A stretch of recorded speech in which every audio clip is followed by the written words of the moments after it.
This one I wrote after visiting Elvis Presley's birthplace museum and gift shop in Tupelo, Mississippi. Anybody been there? Anybody? You have? You been to the little shack that? No, I meant to the house.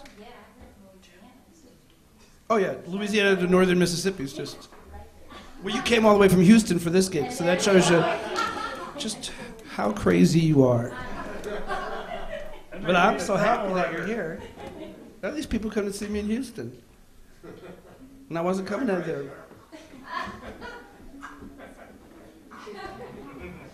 Well, I drive to see my shows every night. Not sick of me at all. No, actually, I am very sick of me right now. Looking up at the rearview mirror when I'm driving going, shut up. But anyway, Elvis Presley's birthplace museum and gift shop is about the size of this area of the living room here, like where I am, and it's a tour. It's $6.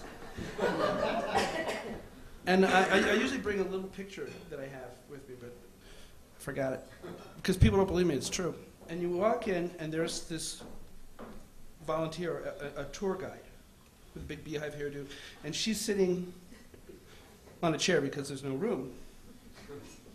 And she has an Elvis Lives button, you know, and she gets your ticket, and she says, Elvis Presley was born over here, the kitchen was over there, there was no bathroom. $6.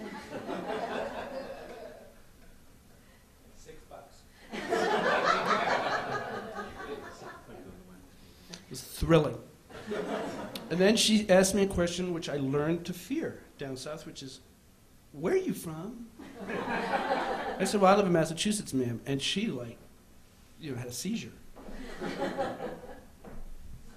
And she said, after about 10 minutes of shaking, she went, well, bless your heart. Which, when you're down south and they're talking to a Yankee, means this.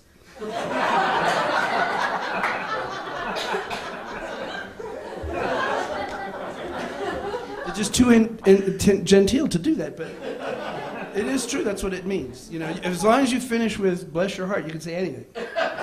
You can say, "Oh, you know, she stole my husband. She wrecked my car. She took all my money. Bless her heart."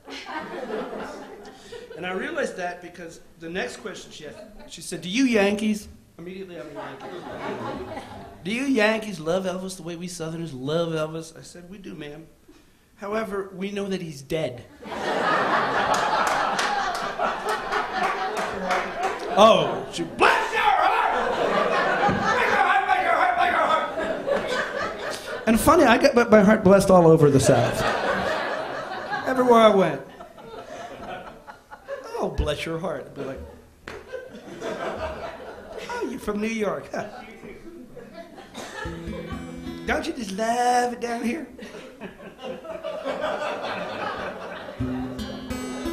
So I was listening to all this they have great public radio stations in the South because all these Yankees came down and took them over. And they play all this great country blues, all this old country blues. Like Jimmy Rogers and stuff. And I thought that us singer-songwriters wrote the saddest songs. That is not true, those guys. I mean, generally in every one of my songs somebody breaks up with me. But, hey, when you got a thing, latch onto it, is what I say.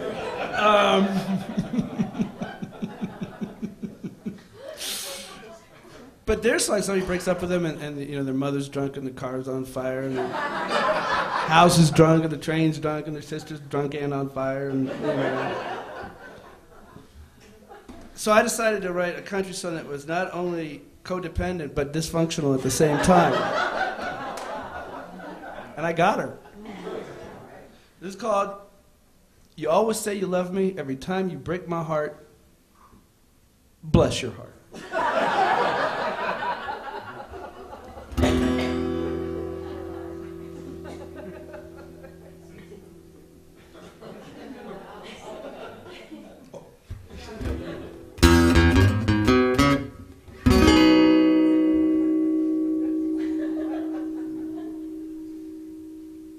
You tell me that you love me.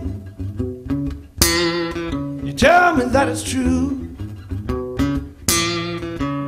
How can you say that you love someone, break his heart until move way up to hand to town just to give us time apart? You always say you love me every time that you break my heart. You ask me to go dancing, you never dance with me. Every time you want some fruit, you climbing someone else's tree. I move way up to Hamilton Town just to give us time apart. You say you love me every time that you break my heart.